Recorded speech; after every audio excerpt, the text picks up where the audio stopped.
inda ƙarfi na ya ƙare.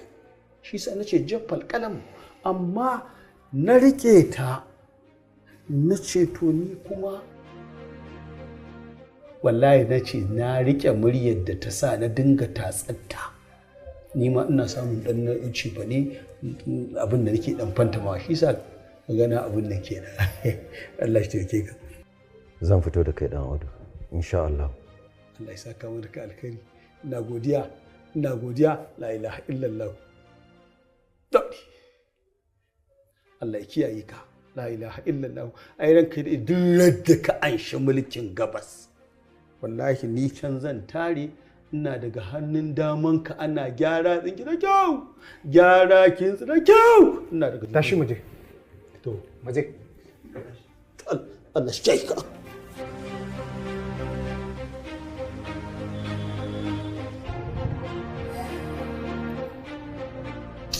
abin ya ishe na. Da dai kare an ƙara shako da kaɗan. Na goshi. An kai daɗe. Kai ne da ziyarar ba zato ba tsammani ba protocol babu sauran kowa da kowa kai ɗaya. Yau ziyarar ba zata na fito yi. Amma gaskiya na ji daɗin ganin ka fara samun lafiya Presto. Alhamdulillah gashi har abu ma nake samu nake sakawa a cikin.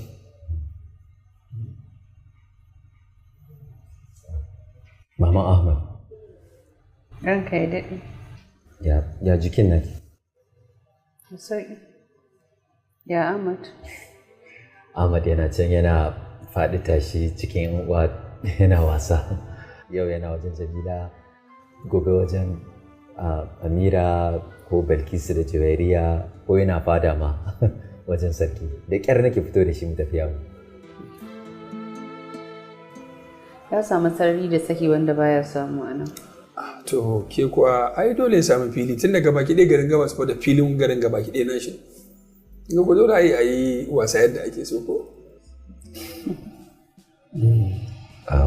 Presto. Yeah.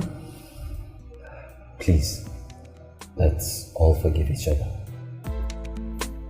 Duk abin da ya taɓa shiga tsakaninmu a baya ya wuce. Daga yanzu kawai ina fatan Allah albarkaci zuri'armu kuma ko laifi ne da aka taɓa ni na yafi. To, babu damuwa Allah Ubangiji ya yafe mana gabaki ɗaya. Tabbas na ji maganganun da ka faɗa a kaina lokacin da ba na cikin hayyaci na. Ba dai na yi godiya sosai na kuma ji daɗin abin da ka faɗa a kaina. Na gode sosai Allah ya saka da alkhairi. Ai ka cancanci godiya ne.